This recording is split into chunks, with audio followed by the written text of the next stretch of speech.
कहानी का आरंभ एक छोटे से गांव में होता है, जहां अरविंद और रीना बचपन से ही सबसे अच्छे दोस्त थे। दोनों की दोस्ती इतनी गहरी थी कि गांव वाले भी उन्हें हमेशा साथ में ही देखते थे। एक दिन अरविंद अपने खेत में काम कर रहा था, तभी रीना वहां आई। उसने देखा कि अरविंद का चेहरा चिंतित था। रीना, अरविंद, क्या हुआ? तुम इतने परेशान क्यों लग रहे हो? अरविंद, रीना, मेरी फसल इस बार भी अच्छी नहीं हुई। अगर ऐसा ही चलता रहा तो हमें शहर जाना पड़ेगा। रीना, शहर? लेकिन हम तो यहाँ के बिना नहीं रह सकते। अरविंद, मैं भी नहीं चाहता, लेकिन परिवार की जरूरतें पूरी करनी हैं। रीना ने कुछ देर सोचा और फिर मुस्कुराई। रीना, तुम परेशान मत हो, हमारे पास एक और रास्ता है। हम मिलकर कुछ करेंगे। दोनों ने तय किया कि वे गांव में ही कुछ ऐसा करेंगे जिससे उनकी आजीविका बेहतर हो सके। उन्होंने शहर जाकर एक छोटे से कारोबार का विचार किया। गांव की हस्तकला को बाजार में बेचने का निर्णय लिया। कुछ दिन बाद अरविंद और रीना शहर गए। वहां उन्होंने हस्तकला के सामान की एक छोटी दुकान खोली। दुकान पर गांव की खूबसूरत चीजें बेचने लगे। एक दिन एक ग्राहक दुकान में आया। ग्राहक, ये सामान बहुत खूबसूरत है, क्या आप खुद बनाते हैं? रीना, जी हाँ, ये हमारे गांव के लोग बनाते हैं। हम उनकी मदद के लिए ये सामान बेचते हैं। ग्राहक को सामान बहुत पसंद आया और उसने बड़ा ऑर्डर दे दिया। अरविंद और रीना की खुशी का ठिकाना नहीं रहा। अरविंद और रीना के लिए यह सफलता की पहली सीढ़ी थी। उन्होंने उसी उत्साह और मेहनत के साथ अपने काम को आगे बढ़ाया। धीरे धीरे उनकी दुकान की ख्याति बढ़ने लगी और लोग दूर दूर से उनके हस्तकला के सामान को खरीदने आने लगे। एक दिन दुकान पर एक बड़ा व्यापारी आया। व्यापारी, मुझे आपके सामान के बारे में काफी सुनने को मिला है। मैं चाहता हूं कि आप मेरी कंपनी के साथ साझेदारी करें। हम आपके गांव की हस्तकला को देश भर में बेच सकते हैं। अरविंद, साझेदारी? लेकिन हमें अपने गांव से दूर नहीं जाना चाहते। व्यापारी, आपको दूर जाने की जरूरत नहीं है। हम आपके गांव में ही एक उत्पादन केंद्र खोल सकते हैं। वहां के कारीगरों को काम मिलेगा और आपको भी अच्छा लाभ होगा। रीना ने व्यापारी की बात पर विचार किया और अरविंद से कहा, यह हमारे गांव के लिए एक बड़ी मौका हो सकता है। हमें इस पर विचार करना चाहिए। कुछ दिनों की सोच विचार के बाद उन्होंने इस प्रस्ताव को स्वीकार कर लिया। व्यापारी ने गांव में एक उत्पादन केंद्र खोलने की तैयारी शुरू की। कारीगरों को काम मिल गया और गांव की आर्थिक स्थिति में सुधार होने लगा। अरविंद और रीना की मेहनत रंग लाई थी। उनके गांव की हस्तकला अब देश भर में प्रसिद्ध हो चुकी थी। एक दिन गांव में एक बड़ी सभा हुई। गांव के मुखिया, अरविंद और रीना, आपने हमारे गांव के लिए जो किया है उसके लिए हम सब आपके आभारी हैं। आपने हमें यह दिखाया कि मेहनत और एकता से सब कुछ संभव है। अरविंद, हमने तो बस एक शुरुआत की है। आगे भी हम सब मिलकर अपने गांव को और बेहतर बनाएंगे। रीना, सही कहा अरविंद, हमारा सपना है कि हमारे गांव का हर व्यक्ति खुशहाल हो और हमारे गांव की पहचान दुनिया भर में हो। गांव वालों ने खुशी खुशी तालियां बजाईं। अरविंद और रीना की यह कहानी अब केवल एक दोस्ती की नहीं थी, बल्कि एक प्रेरणा थी कि मिलकर किसी भी समस्या का समाधान किया जा सकता है। गांव की आर्थिक स्थिति में सुधार होने के बाद अरविंद और रीना ने अपने गांव के लिए और भी सपने देखने शुरू कर दिए। वे चाहते थे कि गांव के हर बच्चे को अच्छी शिक्षा मिले और हर परिवार आत्मनिर्भर बन सके। एक दिन अरविंद और रीना गांव के स्कूल में गए। स्कूल की हालत बहुत खराब थी। टूटे हुए बेंच, खराब छत और बच्चों के पास पढ़ने के लिए पर्याप्त किताबें भी नहीं थीं। रीना, अरविंद, हमें कुछ करना होगा। हमारे बच्चों के भविष्य के लिए ये स्कूल बहुत महत्वपूर्ण है। अरविंद, तुम बिल्कुल सही कह रही हो। हमें स्कूल की मरम्मत करवानी होगी और बच्चों को अच्छी शिक्षा देने के लिए बेहतर संसाधन जुटाने होंगे। उन्होंने गांव वालों से बात की और अपनी योजना साझा की। गांव वालों ने भी इस पहल में सहयोग देने की बात कही। अरविंद और रीना ने अपने कारोबार से होने वाले लाभ का एक हिस्सा स्कूल के विकास के लिए देने का फैसला किया। कई महीनों की मेहनत के बाद स्कूल को नया रूप मिला। अब वहां पक्की छत, नई किताबें और खेल के मैदान भी थे। गांव के बच्चे खुशी खुशी स्कूल आने लगे। स्कूल के प्रधानाचार्य अरविंद और रीना, आपने जो किया है उसके लिए हमारे पास शब्द नहीं हैं। आपने हमारे बच्चों को एक बेहतर भविष्य दिया है। रीना, यह हमारा कर्तव्य था।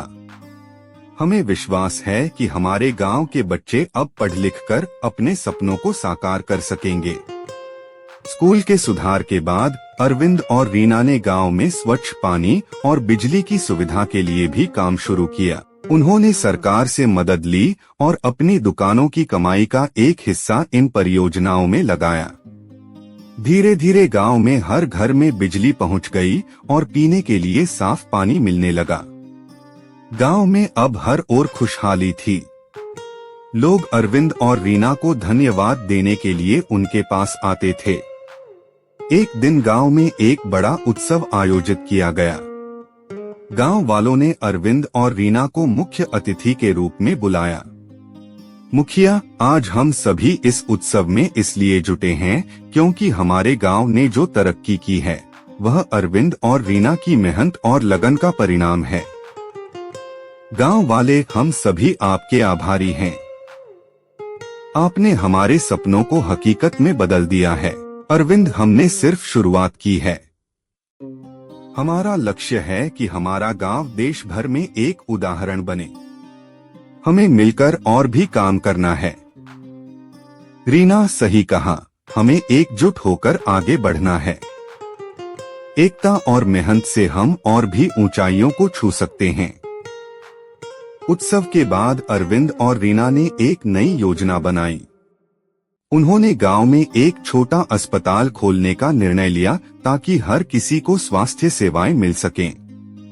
इसके लिए उन्होंने फिर से अपने लाभ का एक हिस्सा निवेश किया और सरकार से मदद मांगी।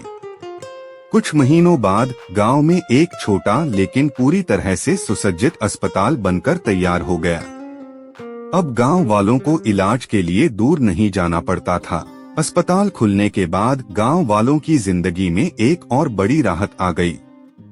अब छोटे मोटे बीमारियों का इलाज गांव में ही हो जाता था और गंभीर मामलों के लिए भी प्राथमिक चिकित्सा उपलब्ध थी। अरविंद और रीना ने इस अस्पताल में अच्छे डॉक्टर और नर्सों की व्यवस्था की थी जो गांव के लोगों की सेवा के लिए हमेशा तत्पर रहते थे। अस्पताल के उद्घाटन के कुछ दिनों बाद एक वृद्ध महिला अपनी पोती के साथ अस्पताल आई। महिला, बेटा, मेरी पोती को बुखार है। क्या डॉक्टर उसे देख सकते हैं? डॉक्टर, जी माताजी, आप चिंता न करें, हम तुरंत उसकी जांच करते हैं। रीना भी उस वक्त अस्पताल में मौजूद थी। उसने महिला को आश्वस्त किया, रीना, आपको अब कहीं बाहर जाने की जरूरत नहीं है। हमारे गांव में ही इलाज होगा। महिला, रीना बेटा, तुम्हारी और अरविंद की वजह से हमारा गांव अब किसी बड़े शहर से कम नहीं है। रीना मुस्कुराई, यह सब आप लोगों की दुआओं का ही असर है। हम तो बस अपना कर्तव्य निभा रहे हैं। नई पहल महिलाओं के लिए स्वरोजगार। एक दिन रीना ने अरविंद से बात की। रीना, अरविंद, अब हमें गांव की महिलाओं के लिए भी कुछ करना चाहिए। अगर वे आत्मनिर्भर होंगी तो हमारे गांव की तरक्की और भी तेज होगी। अरविंद, तुम सही कह रही हो। रीना, क्या सोच रही हो? रीना, हम महिलाओं के लिए सिलाई कढ़ाई और बुनाई के प्रशिक्षण केंद्र खोल सकते हैं। इससे वे अपने घर बैठकर भी कुछ कमा सकेंगी। अरविंद, यह तो बहुत अच्छा विचार है। हमें इसे जल्द ही शुरू करना चाहिए। दोनों ने मिलकर एक प्रशिक्षण केंद्र की शुरुआत की, जहां गांव की महिलाएं विभिन्न हस्तशिल्प सीख सकती थीं। उन्होंने इस केंद्र में बाहर से प्रशिक्षकों को बुलाया और महिलाओं को प्रोत्साहित किया। प्रशिक्षण केंद्र में एक दिन एक महिला ने अपने अनुभव साझा किए। महिला: पहले मैं सोचती थी कि घर के कामों के अलावा मैं कुछ नहीं कर सकती, लेकिन अब मुझे लगने लगा है कि मैं भी कुछ बना सकती हूँ और अपने परिवार की मदद कर सकती हूँ। रीना, आपके अंदर बहुत क्षमता है, बस जरूरत है उसे पहचानने और आगे बढ़ने की। हम सब मिलकर आपके सपनों को साकार करेंगे। इस प्रशिक्षण केंद्र की सफलता से गांव की महिलाओं में आत्मविश्वास बढ़ा। वे अपने बनाए सामान को स्थानीय बाजारों में बेचने लगीं और कुछ ने तो अपने छोटे छोटे व्यवसाय भी शुरू कर दिए। अब गांव में हर ओर खुशहाली थी। बच्चों के लिए शिक्षा, महिलाओं के लिए रोजगार, स्वास्थ्य सेवाएं और बुनियादी सुविधाओं का विकास हो चुका था। एक दिन गांव में एक सरकारी अधिकारी आया। अधिकारी: अरविंद जी, रीना जी, आपने जो किया है वह अद्वितीय है। सरकार चाहती है कि आपके गांव को एक आदर्श गांव घोषित किया जाए, ताकि देश भर के लोग आपसे प्रेरणा ले सकें। अरविंद: यह हमारे लिए गर्व की बात है, लेकिन इसका श्रेय पूरे गांव को जाता है। हमने मिलकर यह सपना देखा और उसे साकार किया। रीना, हम चाहते हैं कि यह प्रेरणा अन्य गांवों तक भी पहुंचे, ताकि हर गांव आत्मनिर्भर और खुशहाल बन सके। गांव को आदर्श गांव घोषित किया गया और अरविंद और रीना को राज्य स्तर पर सम्मानित किया गया। लेकिन उनके लिए यह सफर यहीं खत्म नहीं हुआ। उन्होंने अब अपने आसपास के गांवों में भी इसी तरह के विकास कार्य करने का निर्णय लिया। रीना, हमारा सपना सिर्फ अपने गांव तक सीमित नहीं है, हमें अपने आसपास के गांवों को भी साथ लेकर चलना है।